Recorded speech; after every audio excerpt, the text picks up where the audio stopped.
안녕하십니까. 이번 강의는 지난번에 강의했던 것도 캔일부의 통합사상의 온전한 이해와 비판이라는 내 책, 상부적 통합 이걸 가지고 하다가 책이 아무래도 이제 조금 더 학술적이고 하니까 참 강의에 들어보는 거 좀 재미가 없고 뭐 그런 식으로 그게 좀 진행됐던 건 사실인 것 같아요. 단지 이제 그 강의를 하다가 중간에 그만두고 이걸로 하게 된 동기는 빅 홀리스라는 책 자체가 캔일부의 오기 사상에서 굉장히 큰 기본 핵심 주제가 영성이고 또 명상이고 또 종교예요. 그리고 그게 캔일부의 원래 앞에서 4기까지 사상, 사실 내 스스로는 캔일부의 사상은 4기까지가 진짜 캔일부 사상이 어떤 분야든지 했을 때 전문가로 있는 분들은 거의 반드시 알아두는 게 굉장히 좋고, 모든 현실 세계의 문제든지 어떤 문제를 갖다가 통합적인 조망이나 시각이나 관점에서 알고, 자기도 모르게 편향된 어떤 한 시각이나 관점에서 자기 전공하는 분야에 자기가 문제를 해결하거나 그하고 하거나 또 그런 관점에 갇혀 있거나 이렇게 쉬운 걸 그걸 벗어나게 해주는데 통합사상이 굉장히 뛰어난 사상이고, 또 이런 사상이 다른 유사한 사상에 있거나 하지도 않고 거의 유니크한 그런 통합사상이고. 그런데 이제 이 캔일버가 이 책은 그 앞에 책들하고는 달리 그거는 좀 더 이제 오기 사상의 학술적인 자기의 캔일의 오기 사상은 한마디로 얘기하라면 아칼 오기 사상이에요. 캔일버의 사상이라는 건 전부 다 이 아칼이라는 거, 이게 이제 캔일버의 대명사 같이 된 아칼, IMP, RPM 사상이다.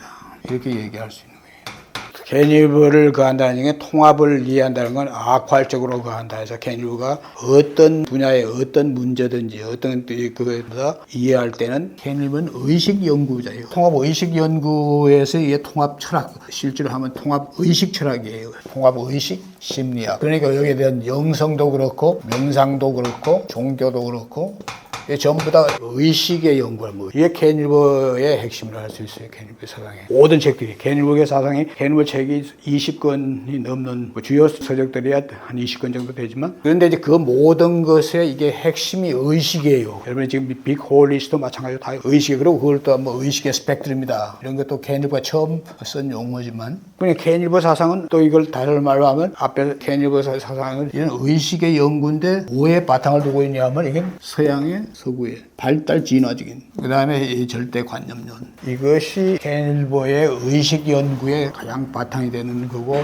이게 처음 1기에서부터 이 최종까지 이 책도 마찬가지. 그런 건데 캔일버가 5기는 뭐냐면 4기까지는 아쿠알 사상이었어요. All Quadrant, All Level이라는 것이 캔일버의 모든 의식 연구에서 의식에서 이게 수준, 또 분면, 그 다음에 라인, 계통이래요, 상태, 유형, 이걸 아쿠알이라고 하는 거예요. 이 의식에 대한 모든 분야의 문제들은 다 인간의 의식의 문제로 보고, 그에는 수준과 그 다음에 그걸 보는 관점에서의 분면이라 해가지고 사면 내적이고 외적이고 개체적이고 집합적으로 이렇게 보는 그런 관점. 그래서 이게 캔일버의 이 사상은 분면인 거하고, 그리고 라인, 계통, 이것은 어떤 문제든지 간에 우리가 더구나 이게 학술적으로도 마찬가지지만 어느 문제에 대해서 접근하는 거에 뭐 당연히 분면적으로도 내적이냐 내면 의식이냐 철학이냐 심리 이거냐, 또 외적으로 과학이냐 뭐 행동이냐 뭐냐 사회적이냐 문화적이냐 이런 식의 그 분이 아니라 각각에서도 다양한 한 분면에서도 다양한 접근법이 있다 이게.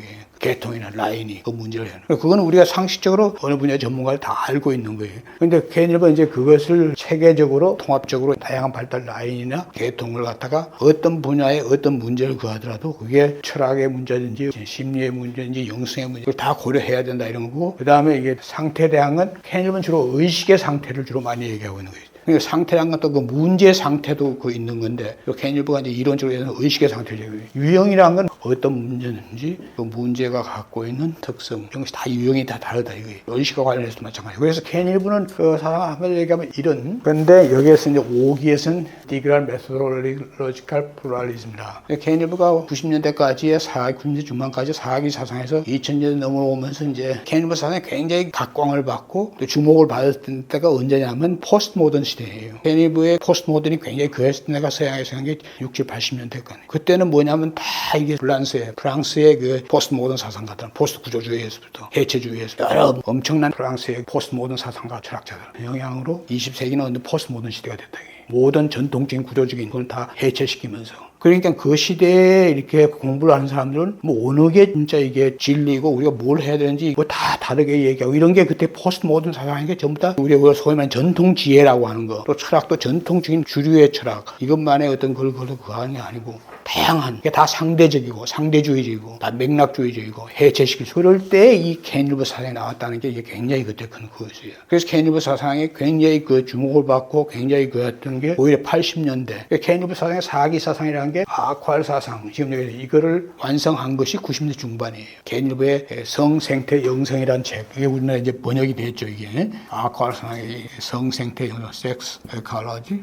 스피리추얼리티. 여기서도 영성이 주제가 되어 있는 걸 알 수 있어요, 여러분. 또 우리가 지금 뭐예요? 사람들한테 왜 섹스가 제일 먼저 통합사상에 나오죠? 왜 그렇게 했어요? 포스트모던 시대에 20세기 와가지고 페미니즘, 이것이 굉장히 아주 그한 거예요. 성평등. 그러니까 케인일보가 이걸 갖다 먼저 그한 거예요. 생태 문제, 이게 포스트모던 시대예요. 그러니까 케인일보가 자기의 통합 사상을 어필하기 위해서 이 세계에 대한 아쿠알 사상의 핵심을 담고 있는 책인데, 학술적인 책이죠. 굉장히 헌정적이고. 그래서 이런 책, 이런 사상이 오기에 와가지고 더 포스트 모던 쪽으로, 포스트 탈근대적으로, 근대 후기 근대죠. 포스트 모던의 후기, 포스트 탈근대, 이런 사상이 오면서 더 다양한 방법론, 메소돌로지컬 플루리즘, 다양한 방문론체, 다양한 방법이 있는 걸 갖다가 이걸 통합해야 되고, 전통적인 서양의 사상이라는 것도 그렇고, 또 케인일보의 시각이나 서양 사상을 볼 때 우리 동양의 전통 지혜, 인도의 그 베단타 사상이든지 불교 사상, 도가 사상 뭐 할 것 없이 아시아, 우리 동북아의 유불순서, 이런 것들이 전부 다 그 사람들 눈에 볼 때는 그건 다 형이상학으로 보는 거예요. 형이상학이 아닌데 사실은. 그래서 이제 이거를 포스트 메타피직스 해가지고 케인일보보다 이제 현대 신과학이니 현재 과학적으로 해가지고 메타피직스를 갖다가 넘어서는 이런 것을 바탕으로 한 그런 오기 사상을. 근데 여기에서 이제 중요한 게 뭐냐면 케인일보가 현대 신과학 사상과하고 또 형이상학을 칸트의 그런 인식론에서 존재와 인식의 그거에 대한 걸 갖다가 포스트 칸트 사상으로 구해가지고 인식론과 존재론 자체가 서로 상의 상관적으로 가는 이런 시각에서 포스트 메타피직스라. 그러니까 쉽게 얘기하면 형이상학이라는 거는 전통지혜에서는 모든 것은 다 이렇게 현실 세계 넘어서 초의식적인 초현상적인 그런 식으로 보면 다 주어져 있는 거다, 던져져 있는 거다. 그걸 우리가 인식할 뿐이다. 이걸 형이상학적으로 이렇게 본 거예요. 근데 우리 동양에서는 절대 그런 게 아니거든. 근데 케인일보의 서구적으로 이렇게 그한 시각에서 그런 거예요. 서양의 형이상학이 그런 거니까. 그래 그것을 케인일보는 이제 절대 관념론도 그렇고, 그리고 또 케인일보 사상의 가장 핵심을 이루는 게 있는 영혼의 철학. 그 다음에 케인일보가 한 게 존재의 대사설. 보다 현대적으로 해서 존재의 대동지. 그러니까 이게 알도스 헉슬리가 동서양의, 여기서 바로 영성하고 얘기하니까 동서양의 신비주의, 종교의 신비주의도 있잖아요. 서양 사람들은 영성 수련 이유를 갖다 서양의 종교라는 건 전부 다 종교성이 가장 중요한, 소위 말해 우리가 근본주의다 하는, 그러니까 믿음을, 신에 대한 믿음을 굉장히 중요시하는 거란 말이에요. 그래서 그 믿음을 구하기 위해서 구원이니 뭐래서 그 종교의 근본주의성이 그 나온 서양 철학의, 서양 종교의 아니고 그걸 넘어서 이제 진짜 수행을, 서양에도 신비주의가 기독교에서도 기독교 신비주의, 서양의 유대교는 당연히 카발라라고 해서 완전히 카발라의 그런 신비사상, 또는 이슬람의 수피, 이게 다 신비사상들이, 그 신비사상들이 수행에 대한 이 모든 교의적이고 수행 원리, 방법 이런 것들이 동서양의 그런 것들이 다 이 상응한다는 걸, 상통하고 그걸 갖다가 수백 개의 그 인용을 이용해 가지고, 이것이 굉장히 유명한 헉슬리 자체는 문학가이지만 대단한 사람이죠. 그걸 구했는데 헉슬리도 서양의 영어로 소개된 그런 동양 사상을 가지고 하다 보니까 이게 동양 사상은 정확하게 그 서양 사상하고 이렇게 상응하고 상통하고 이렇게 보나 그 차이를 보는 거예요. 헉슬리도 완전히 서양과 동양이 거의 상통하는 게 뭐냐, 이거는 이제 영성 수련에서 동서양이 상통하고 상응하는 게 있는 게 사실이에요. 굉장히 중요한 거. 그걸 본 건 사실인데 케인일보는 이거를 갖다가 자기가 보면서 완전히 동양의 그걸 갖다가 영혼의 철학적인 걸 갖다가 헉슬리의 그걸 넘어서 가지고 완전히 동양의 베단타나 동양의 불교나 우에서 그런 사람들 서양에다 그냥 서양처럼 편입시켜 가지고 이렇게 한 거니까요. 이보다 훨씬 더 그한 거예요. 그게 내가 앞에서 강의에서도 그걸 강조했던 거고. 그 다음에 근본적인 게 존재의 대사설 사상. 이게 서양 사상의 뭐예요? 그레이체는 아스 러브조예요. 이 존재의 대사설은 뭐예요? 플라톤의 이데아 사상. 그게 바탕을 두고 나왔지만 신플라톤주의로서 플로티노스가 모든 존재는 서양의 갓, 하나님, 유일자라는 게 일자라. 이게 비콜리스하고 관계되는 얘기지만. 그 일자에 사용해서 모든 건 일자에서 유출돼 가지고 최하위에 담을 이게 됐다가 다시 이제 일자로 돌아가는 이게 순환하네. 유출에 환류한다는. 단순하게 얘기하면 그런 사상. 근데 그 자체가 뭐냐면 모든 존재는 서구의 이 사상이라는 게 전부 다 종교 사상이라는 게 신에 의한 창조된 게 플로티너스적으로 플로티너스의 그 일자 사상에서 유출과 환류로서 이렇게 가는 그거 자체가 다 모든 온 우주의 존재들은 다 위계적이고 계정체로 되어 있다. 그게 다 연속적이면서 연속이라는 게 뭐 그 컨티뉴스 연속이 아니라 텀이 없다는 얘기예요. 다 위계적이고 계층적이고 연속적이고 이런 거라는 이 사상 이걸 갖다 개념을 이제 현대에 와가지고 현대 포스트 메타피직스적으로 신과학적으로 대둥지라는 개념을 하는 건 Great Nest 이거는 사설이다 하는 체인인데 체인의 개념을 네스트 개념에서 홀론 홀락기 개념으로서 바꾼 거. 케닐버의 아까 말그랬어요. 케닐버 의식 철학이라고 했잖아요. 모든 의식의 성장, 발달, 진화도 전부 다 이런 지금 내가 얘기했듯이 영혼의 철학적이고 존재의 대사설을 대둥지로 해가지고 자기의 모든 사상을 갖다가 이제 발달 진화론적이고 절대 관념론적이고 그다음에 그것이 영혼의 철학적이고 그다음에 존재의 대사설을 대둥지적으로 해가지고 그래가지고 쫙 전개한 게 케닐버 사상. 그러면 지금까지 얘기한 건 비콜릿을 얘기하기 전에 이제 케닐버 사상이 통합 사상으로서 근데 케닐버의 이런 사상에 뭐 필적할 만하거나 이거를 갖다가 대안으로서 이거 말고 이게 통합이다 해가지고 나온 그런 사상이 없을 정도로 케닐버 사상은 내가 얘기했듯이 케닐버가 이런 분야를 갖다가 자기가 70대 후반에 자기가 최초의 의식의 스펙트럼이라는 책을 낸 이후에 그에 지금 4기, 5기 사상까지 쭉 가면서 4기, 군대 중반까지 낸 거 이 책들이라는 게 전부 다 통합 사상에 대해서 아주 유니크한 책으로서 포스트 모던 시대를 지나온 우리가 던 시대 우리가 포스트 모던 시대의 모든 동서양의 철학이나 심리학이나 하면 전부 다 그때는 다양하게 다 아까도 얘기했지만 포스트 모던의 가장 기본적인 게 어떤 특정한 진리에다가 뭘 힘을 실어주는 게 아니고 전부 다 이게 해체하고 맥락하고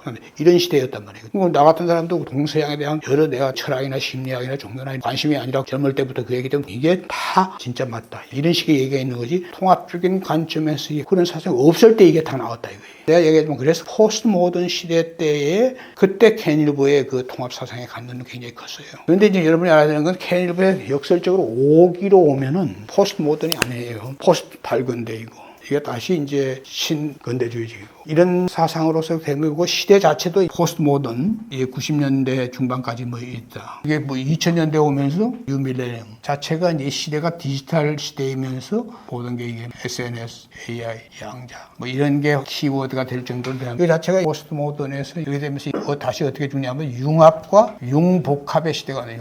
학문의 벽이 허물어지는 시대가 됩니다. 포스트 모던 시대는 학문의 벽이 아니라 다 그한 걸 갖다가 학문과 학문이 다 다양하게 다 제 갈 길을 가는 식의 이런 식으로 되는 그게 아니고 융합되고 복합되고 이걸 갖다가 통섭, 융복합되고 이런 식으로 되니까 근데 이때 와가지고 케닐버의 이런 이 통합 사상 이것이 갖는 것은 그 옛날하고 다른 의미를 가져야 되는 거예요. 케닐버의 사상이 굉장히 경직화된 악활이 그 당시에 이게 필요했다고 볼 수 있다 이거예요. 아까 내가 얘기했던 게 지금 와가지고 악활 자체가 융복합이고 통섭이 되니까 내면이든지 외면이든지 양자가 문제가 되다 보니까 이게 통관이 되는 거예요. 옴니젝티브라 메비우스 띠 같이 안팎이 없어지는 시대가 거든요. 양과 박 자체가 통관이 된다는 거예요. 이런 시대가 오니까 케닐버가 경직되게 내면적, 외면적, 사회적, 문화적 이런 식으로 이 자체가 이 시대에 그게 패러다임에 맞지 않는 게 되는 거예요. 그런데 케닐버는 이 시대에 와가지고 이걸 더욱더 이렇게 한 거예요. 단지 이제 이 다양한 방법론적인 그걸 갖다가 그랬다 하지만 그렇지만 철저하게 안과 박, 개체와 집합적 이걸 이 책에서도 나오지만 원리스트도 나오지만 그렇게 하고 있는 거예요. 그래서 지금까지는 케닐버를 이제 요게 관련되는 거는 앞에 강의에서 기본적인 걸 케닐버 사상 지금 내가 얘기한 걸 갖다 좀 더 상세하게 하면서 소개하고서 그만두고 일로 이제 옮겨왔지만 그러면 이제 지금부터 이제 그 빅홀리스라고 하는 케닐버 이 책 5기의 최종책이에요. 케닐버가 지금 70대 중반이지만 본인 스스로도 그렇고 남들 보기에 케닐버가 낸 최종적인 책일 거다 이렇게 보고 있고 이 책은 앞에서 나오는 그 아카데믹하고 케닐버의 자기의 이론 이 아kwal, IMP, IP 이 틀 속에서 다 이게 영성이나 명상이나 종교를 갖다가 다 이게 설명하는 그거보다는 이게 좀 더 다른 스타일로 영성 자체를 갖다가 케닐버의 5기에서의 대표적인 자기가 책을 하는 게 통합 영성책인데 근데 케닐버 사상 자체가 어떤 특정한 종교가 아니고 통합 안에요. 그게 통종교적인 그러면서 바탕이 서구에 있으니까 서구의 기독교적인 영성 신비주의지만 아까 얘기한 기독교 신비주의, 이슬람 신비주의, 유대 신비주의 이런 것이 더 위주로 되어 되기 때문에. 물론 그걸 설명하기 위해서 케인일보는 불교, 베단타, 탄트라 뭐 이걸 갖다가 가지고 설명하지만, 그래서 케인일보가 통합 영성이라는 건 통종교적이라는 이런 영성을 얘기했던 거예요. 케인일보가 이제 오늘날 오면서 여러분이 상식적으로 알다시피 현대 특히 20대, 30대들, MZ 세대들, 40대들까지도 마찬가지예요. 지금 서양에서도 마찬가지로 우리나라 더하지. 60, 70% 정도가 전통적인 그 종교, 여기에 대한 거부감을 갖는다. 전통 종교는 이걸 알려면 케인일보가 거기에 대한 설명이 없는데 사실은 그걸 설명했어야 되는 거예요. 뭐냐면 우리가 영성을 얘기하기 전에 반드시 얘기해야 될 게 뭐였어요? 종교가 지금 뭐냐면 서구의 종교, 서양의 종교가 특별했죠. 우리 동양의 종교는 뭐 근본주의적인 성격이, 우리는 힌두, 베단타 쪽에는 종교의 교리나 교의적인 그걸로서 이게 그하겠지만 서양의 근본주의자와는 다르다 이게요. 서양은 근본주의로 따라갈 수밖에 없는 게 서양의 세계 종교가 유일자란 말이에요. 그러니까 서양 종교 자체는 가치인데 이게 유일자란 말이에요. 우리 철학적으로 얘기하면 일자가 이게 공통이란 말이에요. 유일자고 가치고 신이란 말이에요. 종교성이 제일 중요한 신에서 뭐예요? 믿음이 제일 중요하고 구원이 제일 중요하고 이러더니. 그러니까 이렇게 되니까 이건 교리적이고 교의적인 근본주의적인 거 이걸 같이 굉장히 중요할 수밖에 없는 거라. 인간의 본성에는 종교성과 영성 이거에 대한 이런 본성이 있다. 이게. 종교성은 인간에 대한 얘기를 한다면 모든 사람이 다 윤리가 다 다르고 온 삶이 갖고 있는 근기나 그 삶이 갖고 있는 타고난 동양의 모든 종교가 다 전생, 카르마, 업, 힌두, 베단타도 마찬가지고 불교도 마찬가지고 이게 굉장히 중요한단 말이에요. 그게 키죠 오히려. 그러니까 동양 종교는 그렇고 서양 종교는 오늘날에 와서는 칼마를 얘기하지만 종교 자체에서는 칼마나 뭐 이런 걸 얘기하지 절대 않고 종교 자체는 이거랍니다. 근데 우리 인간이 근본적으로 갖고 있는 본성에 보면 인간의 의식 수준이 낮을 때 케인일보가 여기에서도 나오는 케인일보의 의식의 스펙트럼적으로 얘기할 때 인간이 아주 옛날 원시 시대, 태고적인 시대, 그게 조금 문명화 될 때 뭐 그 외에 이제 마법적인 시대, 또 신화적인 시대, 또 합리적인 시대, 케인일보가 이렇게 인류의 문명, 인류의 자체가 이게 그런 시대를 거치면서 진화, 발달해왔다 이렇게 본다 이게. 그래서 이제 인간이 갖는 가장 기본적인 낮은 수준의 인간의 의식이라고 할 수 있는 게 바로 뭐냐면 종교란 건 뭐냐면 인간이 동물하고는 달리 인간은 자의식이 생기잖아요. 인지가. 그것도 이제 내가 앞에서 얘기한 인지와 또 자기 이거의 관계, 또 다른 모든 다양한 의식 무의식을 알려면 이제 밈이라는 거, 가치 밈. 이건 학습에 의해서 이루어지는 인간의 인지인데 동물한테도 물론 먹이를 잡고 뭐 하기 위한 건 부모가 하는 걸 보고 그저 동물은 이게 보고서 배우고 그거 하는 거지 가르치는 게 아니란 말이에요. 그래서 인간은 가르친다 이거예요. 원시대부터. 거기에서 인간의 인지의 발달이란 건 동물하고 다른 길, 인지 밈 이것이 이제 발달하면서 이 인간 인지가 고도화되면서 이게 인지가 자기 의식이 생긴다. 동물은 자기 의식이 있는 게 아니란 말이에요. 동물도 개체적으로 자기 뭐가 다른 거에 대한 게 분리 의식은 있는 거지만 셀프 컨시어스니스 하나다. 자기가 어떤 존재인가, 자기가 누구인가 이런 거에 대한 걸 인간은 아무리 낮은 수준에서도 그게 태고적 수준, 마법적 수준에도 인간은 갖고 있는데 인간이 자기 의식이 생기면서 그 한건때는 뭐겠어요? 인간은 가장 낮은 단계에서부터 뭐냐면 무력하고 그 다음에 죽음, 그러니까 죽음 이후에 대한 그런 세계, 세상 여기에 대한 걸 갖다가 관심을 가지고 아주 태고적인 단계는 다 그 자기 그 혈족적인 조상들에 의한 뭐 이런 식의 그걸로 하지만 그래도 거기에 대한 불안, 공포 이런 게 있다 이거예요. 인간은 그런 상태에서 인간에게 일어나는 그게 뭐냐면 보다 자기라는 하나의 개체로 허약한 존재를 넘어서는 뭔가 절대적인 초자연적인 지배하는 게 그게 마법적이고 주술적이고 이런 것이 본능과 본성으로 생긴다. 그럼 인간은 그러게 되니까 자기가 초월적인 초자연적인 존재한테 의존하고 싶고 그걸 믿고 싶고 보호를 받고 싶고 하는 그런 본성을 우리가 뭐라고 하는 거예요. 그게 이제 종교성이 되는 거예요. 지금의 이게 인간이 21세기가 됐는데도 근본주의 이런 종교성의 극치가 어디냐면 근본주의 종교성의 가치밈으로서 이게 앞에서 내가 한 낯선 동력학적으로 여기서 가치밈. 그래서 케인일보가 얘기하지 않고 있는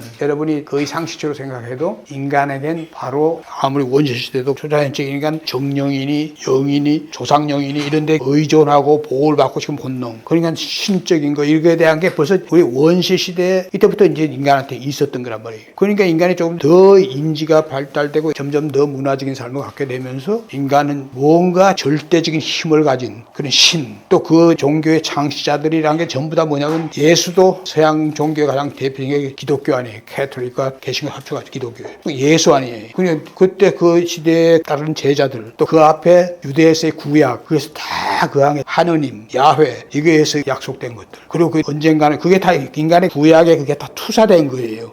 뭔가 이게 이를 구원할 구세주라는 건 동정리에서 나온다. 인간이 막 육체적으로 막 그해가지고 태어나고 한 걸 그때 시대 그 사람들 그걸 갖다가 그게 성스럽고 이렇게 보질 않았던 거란 말이에요. 그러니까 자기들을 구원할 존재, 신적인 존재는 그때 뭐 생물학이 있었나 과학이 있었나 아무도 없으니까 인간이 남녀가 돼야만 반드시 생명이 생긴다는 걸 그때 알리도 없고 알 수도 없고 되니까 그런 사상이 내려오던 경우죠. 그런 구세주가 와가지고 살아있는 채로 딱 하늘로 올라가고 동정녀에다가 육신 부활 뭐 이런 것들 내려왔던 그거예요. 그게 뭐냐 인간의 그 종교성에 대한 절대자 좀 더 투사된 것이 그게 이제 구약에 나오고 그것이 이제 예수가 나와서 유대교에서 개혁주의 개혁 아니에요. 그 제자들은 메시아라는 게 지금 얘기하는 그거란 말이에요. 또 메시아를 태어나게 한 마리아란 영화가 있어요. 그 영화에 보면 서양에서는 천사가 막 나타나가지고 너는 선택받았다, 계시받았다 이렇게 하면서 막 나타나는 걸로 하면서 그 영화를 만들었어요. 그 영화 만든 사람이 근본주의를 구하려면 그렇게 할 수밖에 없었던 거지. 그러니까 그런 것 자체가 내가 지금 그냥 종교성이란 것은 인간이 지금 현재 21세기에도 근본주의적인 종교를 가진 사람들이 서양의 기독교를 믿는 사람들의 거의 3분의 2단 말이에요.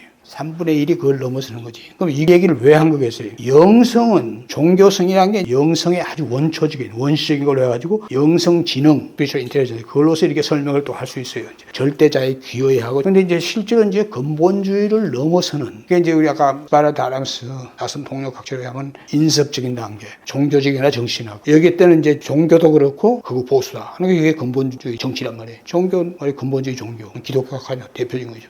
그런 현대 교육을 받고 자라난 세대와 포스트 모던 시대도 아니고 포스트 현대 시대고 20대 밀레니엄 시대 이후에는 디지털, 버추얼, 가상, SNS, 온라인 이것이 4, 5년 전부터 AI가 그하면서 AI, 양자 뭐 이런 교육을 은연중에 다 받거나 자라난 세대한테는 아야 뭐 근본주의적으로 완전히 동정녀, 육신부활 뭐 이런 걸 믿으라고 그런 믿을 사람이 별로 없다 이거예요. 그렇게 되니까 자연적으로 어떻게 되겠어요? 지금 이 말 한마디 하기 위해서 지금까지 얘기한 거예요. SBNR이 될 수밖에 없다 이거예요. 그게 70%, 60, 70% SBNR. 그러니까 21세기의 MZ세대. 물론 그 위의 세대들은 21세기가 됐지 뭐 40대, 50대들은 여전히 어떻게 동정녀가 하는데 어떻게 육신부활이 가르치는데 어떻게 그거 하지? 이렇게 과학을 배웠기 때문에 그게 어디 하나님이니까 다 그거 할 수 있어. 뭐든지 할 수 있어. 이렇게 해가지고 그걸 갖다 억누르면서 그렇게 하는 그러면서 근본주의적인 종교를 갖다 빠지는 거는 지금 여기 참여하고 있는 분들 세대들 중에는 한 60, 70% 이상은 그렇다 이거예요. 근데 새로운 세대 여기에서는 60, 70%는 그걸 믿을 수가 없다. 무종교적인 이건 스피리추얼이란 말이지만 spiritual but not religious 이렇게 돼 있지만 무종교적 영적이다 또는 영성적이다. 하지만 무종교적인 영성을 얘기하는 거예요. NRS를 얘기하는 거예요.